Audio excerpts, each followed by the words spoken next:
नमस्ते, मी आहे प्रगती kitchen and रेसिपीमध्ये तुमचं खूप खूप खूप स्वागत आहे। आज आपण इथे करणार आहोत तुरीच्या दाण्यांची उसळ। गावाकडे कसं असतं, गावाकडे तुरीची डाळ, चण्याची डाळ, मुगाची डाळ ही घरीच तयार करतात आणि घरी केलेली डाळ ही खूपच छान लागते। त्याचप्रमाणे तुरीची डाळ पण करतात। हे बघा, असे तूर आपण भिजत टाकून त्याची डाळ पण बनवू शकतो। तर आज मी तुम्हाला ह्या तुरीच्या दाण्यांची उसळ करून दाखवणार आहे। खूपच छान चविष्ट लागते। आपण सरळ कृती करूया। सर्वात प्रथम आपण काय करायचं आहे, इथे गॅसवरती कुकर ठेवायचा आहे। इथे कुकर मी चालू करून घेते आणि आपण याला ना छान असं शिजवून घ्यायचं आहे। तुरीच्या दाण्यांना, तुरीचे दाणे मस्त शिजले ना की त्याची उसळ खूप छान बनते। आपण याच्यामध्ये पहिले पाणी टाकून घेऊया।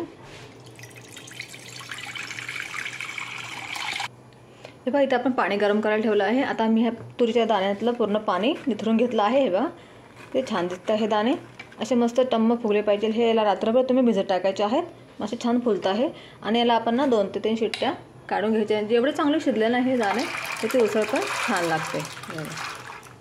थोडीशी मी ते काढून ठेवते आणि याच्यामध्ये आपल्याला थोडंसं टाकायचं आहे चवीपुरतं मीठ। म्हणजे मिठामुळे काय होतं, आपल्या तुरीच्या दाण्यांना ना जेव्हा आपण त्याची उसळ करतो तेव्हा छान त्याला चव येते। इथे मी 2.5 चमचे मीठ टाकत आहे आणि याला छान मिक्स करून घ्यायचं। याला ना छान असं मिक्स करून घ्यायचं मीठ टाकून आणि याच्या 3 शिट्ट्या काढून घ्यायच्या आहेत। हे बघा, इथे मी ठेवलेलं आहे शिजवायला। आता याला आपल्याला 3 शिट्ट्या घ्यायच्या आहेत। ओव्हर कुक करायचं नाही, हे जास्त कच्चे पण नको राहायला आणि जास्त शिजायला पण नको। अशा प्रकारे आपल्याला याला 3 शिट्ट्या घेऊनच शिजवायचं आहे। एवढं लक्षात ठेवा। ओव्हर कुक केलं ना मग त्याची चव बिघडू शकते आणि कमी त्याला कुक केलं तर ते पण चांगलं लागत नाही। त्यामुळे तुम्ही मीडियम प्रकारे याला शिजू शकतात। 3 शिट्ट्या घेऊन छान शिजतात ते।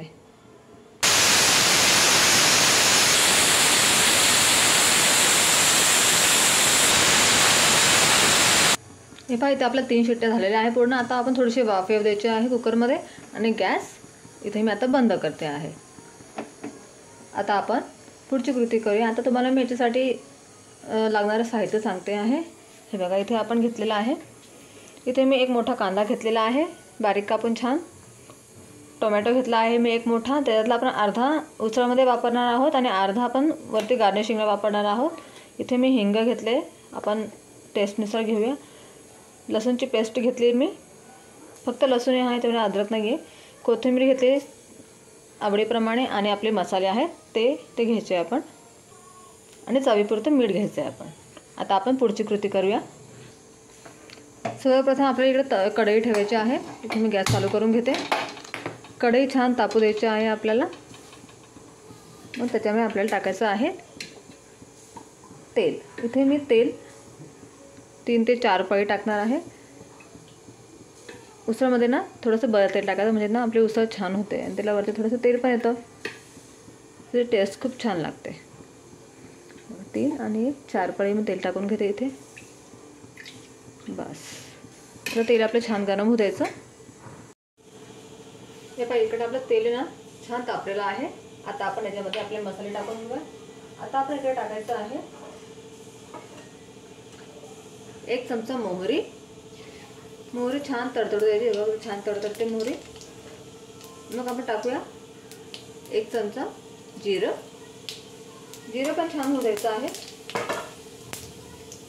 नंतर आपण याच्यामध्ये टाकणार आहोत हिंग, चिमूटभर हिंग। छान झालं की आपण टाकणार आहोत लसूणची पेस्ट। लसूण ना मला कुठूनच फार आवडतो, त्यामुळे मी असा क्रश करून टाकते लसूण। याला छान आपल्याला लसूणला होऊ द्यायचं आहे तेलामध्ये। हे पहा, हे पाहू शकताय किती छान दिसतंय। बघा, असं छान लसूण झालं आपला व्यवस्थित की आपल्याला टाकायचं आहे आपला 1 मोठा चिरलेला कांदा। कांदा पण छान आपल्याला होऊ द्यायचा आहे। आता आपण गॅसची फ्लेम ना थोडीशी हाय करायची आणि कांद्याला छान होऊ द्यायचं आहे। अगदी गोल्डन ब्राऊन होईपर्यंत त्याला आपल्याला होऊ द्यायचं आहे। हे पहा, इथे आपला कांदा थोडासा होत आला आहे। आता इथे आपला ना कुकर थंड झालेला आहे। आपण हे तुरीचे दाणे काढून घेऊया। मला दाखवते मी। हे बघा किती मस्त छान शिजलेले आहेत हे बघा, दाखवू शकते मी आता. हे बघा असे याला छान आहे ना आपल्याला हाताने असे दाबता आले पाहिजेत. असे 3 शिट्ट्यामध्ये हे मस्त शिजतात. आता आपण याच्यातलं जे पाणी आहे ना ते टाकून द्यायचं नाही, आपण हेच पाणी याच्यामध्ये वापरणार आहोत जेवढं लागेल तेवढं आवश्यकतेनुसार. आता इथे आपला कांदासुद्धा होत आलेला आहे, तुम्ही पाहू शकता. हे बघा आता आपण ह्या स्टेजला याच्यामध्ये टाकायचं आहे आपले मसाले. इथे मी टाकणार आहे अर्धी चम्मच हळद, 1 चमचा टाकणार आहे मी इथे धण्याची पावडर. चटणी टाकायची आहे तुम्ही तुमच्या हिशोबाने, तुमच्या आवडीनुसार. इथे मी थोडंसं जास्त तिखट नाही करणार आहे, मी 1.5 चमचा चटणी टाकलेली आहे लाल तिखट. थोडासा गरम मसाला टाकायचा आहे, हे बघा पाव चमचा. आणि याला छान असं मिक्स करून घ्यायचं आहे. आपले मसाले आहेत ना छान तेलामध्ये झाले पाहिजे. नंतर आपण याच्यामध्ये ना आपला टोमॅटो घेतलेला, त्यातला मी अर्धा टोमॅटो टाकणार आहे, अर्धा मी राहू देणार आहे, जास्त नाही टाकायचा. आणि छान व्हायला पण तेलामध्ये होऊ द्यायचं आहे. मस्तपैकी भाजून घ्यायचं तेल सुटूस तोपर्यंत. आपला हा मसाला छान भाजला ना की आपल्या उसळला छान चव पण येते.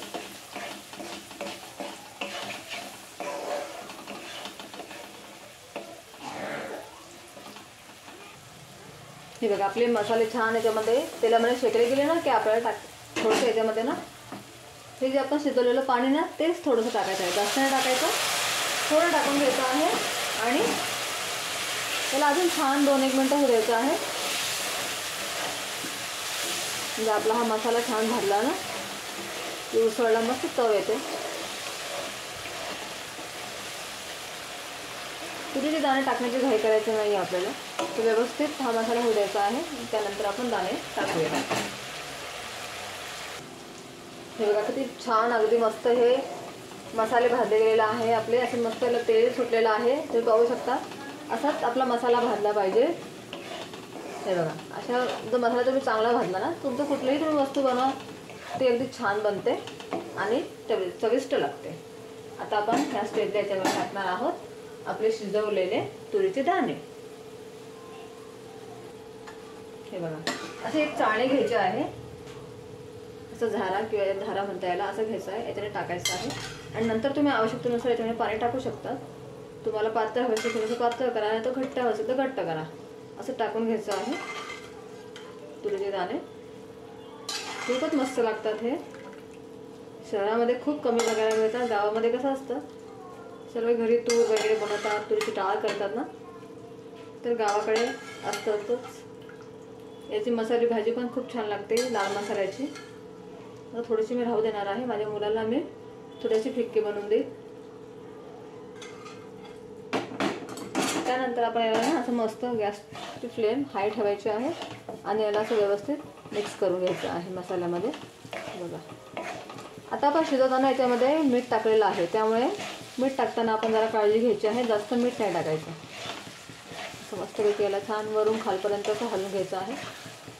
बघा किती मस्त दिसतंय आणि खायला पण खूप छान लागतं. अगदी झटपट बनते, काय वेळ लागत नाही आणि खाण्याकरता पटपट संपते, एकदमच छान लागते. आपण मसाला छान भाजला होता ना त्याच्यामुळे मस्त बनते. आता याच्यामध्ये मीठ टाकून घेऊया. आता आपण याच्यामध्ये चवीनुसार मीठ टाकायचं आहे. तुम्ही 1 चम्मच भरून टाकत आहे, 1 चमचा मोठा. आणि याला परत छान मिक्स करून घ्यायचं आहे. आता मला ही थोडीशी अशी ओलसर पाहिजे आहे, त्याच्यामुळे मी याच्यामध्ये ना अजून थोडं पाणी टाकेल. आपण जे पाणी शिजवलेलं आहे ना, ज्याच्यामध्ये आपण हे दाणे शिजवले तेच पाणी टाकणार आहे थोडंसं. हे बघा बस. आणि याला छान मिक्स करून घेऊया आणि 1-2 मिनटं आपण याला अजून होऊ द्यायचं आहे, कारण की आपले दाणे ऑलरेडी शिजलेले आहेत ना, त्याच्यामुळे आपल्याला जास्त शिजवायची याला गरज नाही आहे. 1-2 मिनटं झाले की आपण याला सर्व करूया. 1-2 मिनटानंतर बघा मस्त छान कलर आलेला आहे, टेक्स्चर किती मस्त आलं याला, तुम्ही पाहू शकता. आता आपण याला मस्तपैकी भरभरून कोथिंबीर टाकून गार्निश करूया. वा वा वा, काय खमंग सुवास येत आहे याचा, अगदी मस्त लागते खाण्याकरता. आता आपण याला सर्व करूया. आता आपण गॅसची फ्लेम बंद करूया. आपली तुरीच्या दाण्यांची उसळ इथे तयार आहे. तुम्ही पाहू शकता किती मस्त दिसत आहे. आता मी तुम्हाला सर्व करून दाखवते. पहा बरं किती छान दिसत आहे, किती मस्त टेक्स्चर आलेलं आहे. आता आपण याला मस्त गार्निशिंग करूया. याच्यावरती तुम्ही छान मस्त की कांदा टाकायचा आहे, थोडेसे टमाटे टाकायचे आहेत मस्तपैकी, आणि थोडीशी कोथिंबीर. हे सर्व टाकून त्याला मस्तपैकी तुम्ही खाऊ शकता. बघा किती छान दिसते आणि किती छान याला टेक्स्चर आलेलं आहे. चवीला पण खूप छान लागते. तुम्हाला जर माझी रेसिपी आवडली असेल ना तर माझ्या रेसिपीला लाईक करा, चॅनलला सबस्क्राईब करा आणि शेअर करायला विसरू नका. बाय.